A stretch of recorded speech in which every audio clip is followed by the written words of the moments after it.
استغفار کے فوائد، کمالات اور برکات۔ جب میں میاں صاحب کے پاس گیا تھا نا، تو میاں صاحب نے مجھے سب سے پہلے جو روحانیت میں قدم رکھنے کے لیے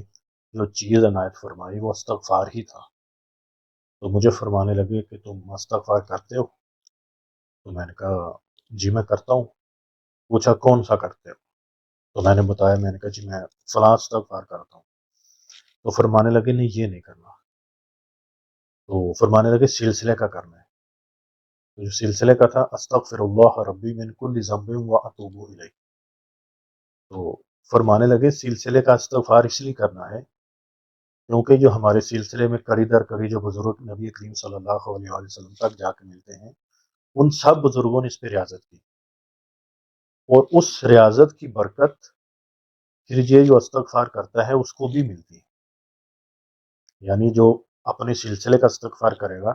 اس کو اپنے سلسلے کے تمام بزرگوں کی توجہات ملیں گی، توجہات کے ساتھ فیض ملے گا، اور جس منزل کو کھولنے کے لیے، جس دروازے کو کھولنے کے لیے، جس کڑی کو کھولنے کے لیے،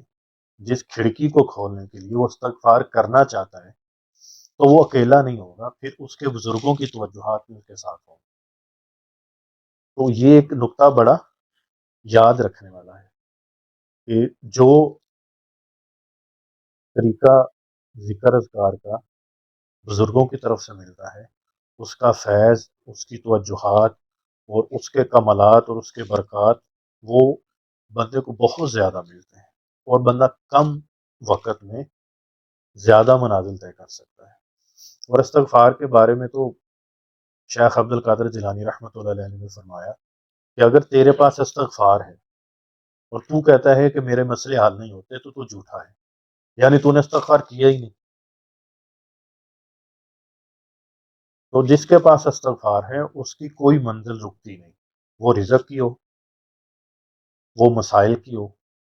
وہ جون سے مرضی اس کے روحانی مسائل ہوں یا دوسری چیزیں ہیں، وہ مسئلے حل ہو جاتے ہیں۔ مجھے جب میاں صاحب نے یہ دیا تھا استغفار والا عمل، تو میاں صاحب نے فرمایا کہ جاؤ اور اس کا 1.25 مکمل کر کے آؤ، اور اللہ سے عرض کرنا کہ یا اللہ میں اس روحانیت کی دنیا میں قدم رکھنے لگا ہوں،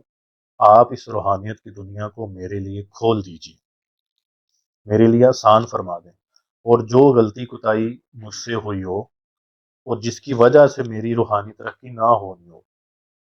جو رکاوٹ بن گئی ہو، اس گناہ کو بھی معاف فرمائے اور ان گناہوں کو بھی معاف فرمائے کہ جو روحانیت میں ترقی میں رکاوٹ بنتے ہیں۔ آپ اندازہ کرو نا کہ اللہ کی راہ ایک بندے نے پانی ہو، اللہ کا رستے پہ، اللہ کے رستے پہ اس نے چلنا ہو، تو اس کو استغفار کی ضرورت پڑے، اور اگر آپ کو کسی دنیا کے مسئلے کو حل کرنا ہو تو کیا خیال ہے، وہ استغفار سے حل نہیں ہوتا؟ سارے مسئلے حل ہو جاتے۔ مگر استغفار ایسا نہیں کہ ایک مشین لگی ہوئی ہے اور اس میں سے بولتے جا رہے ہو، بولتے جا رہے ہو، بولتے جا رہے ہو۔ استغفار کا تعلق ہے نا، وہ آپ کے دل کے ساتھ ہے، آپ کی کیفیات کے ساتھ ہے۔ یعنی استغفار تو میں کر رہا ہوں، مگر میرا دل حاضر نہیں، میرا دماغ حاضر نہیں، میری کیفیات حاضر نہیں۔ ابھی ایک سوال اس میں آئے گا جس میں توجہ کیسے بندہ بنائے اپنی،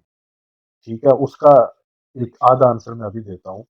کہ میں ایک دفعہ میاں صاحب کے پاس بیٹھا ہوا تھا، تو میاں صاحب کے پاس نا ایسی ایک دو سوال ہوا نا، تو میاں صاحب نے فرمایا کہ میاں سارے توجہ حاصل کرنے کے لیے کوئی نقطے پہ نقطہ بھی نہیں کر رہے، کوئی شمع بھی نہیں کر رہے، کوئی سورج کی طرف دیکھ رہا ہے، کوئی چاند کی طرف دیکھ رہا ہے، کوئی کہاں دیکھ رہا ہے، کوئی کہاں دیکھ رہا ہے۔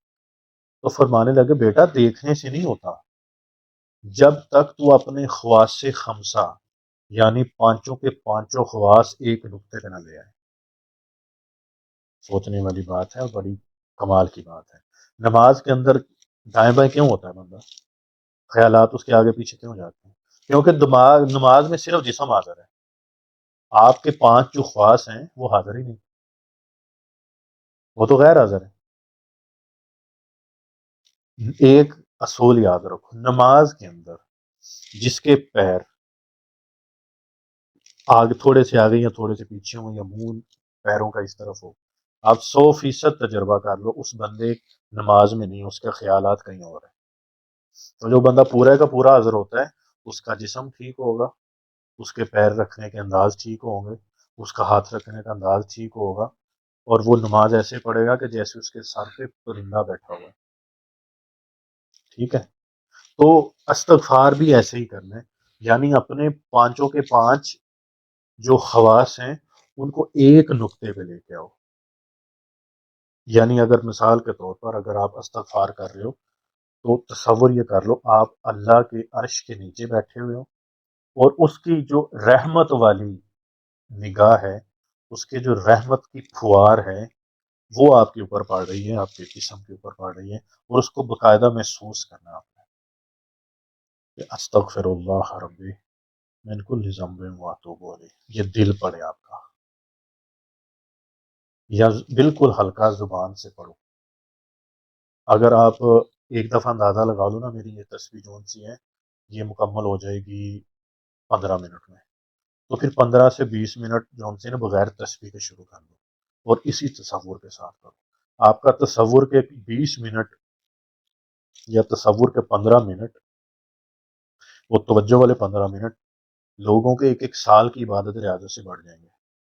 کیونکہ اگر ایک سال بھی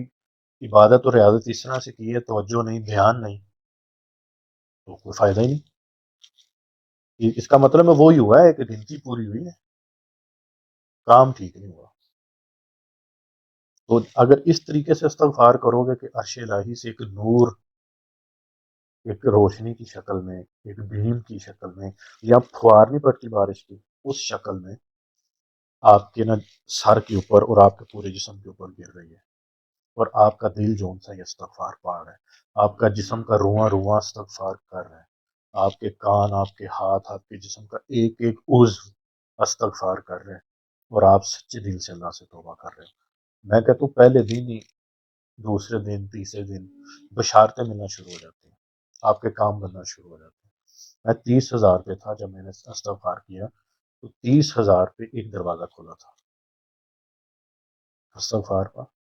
30,000 پہ میں جب پہنچا تو ایک دروازہ کھلا۔ وہ کون سا دروازہ تھا؟ وہ جو بندہ کرتا ہے پھر اس کو خود ہی سمجھ آتی رہتی ہے، دروازہ کھلا۔ تو پھر 1.25 لاکھ جاتے جاتے جتنے دروازوں کی ضرورت ہوتی ہے بندے کو کھل جاتے ہیں۔ وہ بعض اوقات ایسا ہوتا ہے کہ ہمارے کوئی بڑوں میں سے کسی سے غلطی ہو جاتی ہے، پھر استغفار بھی ملاؤ، اور استغفار کے ساتھ صدقہ بھی ملاؤ، صدقہ بھی دو، اور صدقہ آپ کے بھی گناہ معاف کرائے گا، اور پچھلی نسلوں میں سے جو ہو گیا ان کی بھی نیت کر لو کہ اگر اللہ انہی سے کوئی غلطی ہو گئی ہو جس کی نحوست مجھ پہ بھی پڑ رہی ہے، کیونکہ بھائی اگر کوئی بزرگ آپ کو دعا دے دے تو دعا آپ کی نسلوں میں چلتی ہے،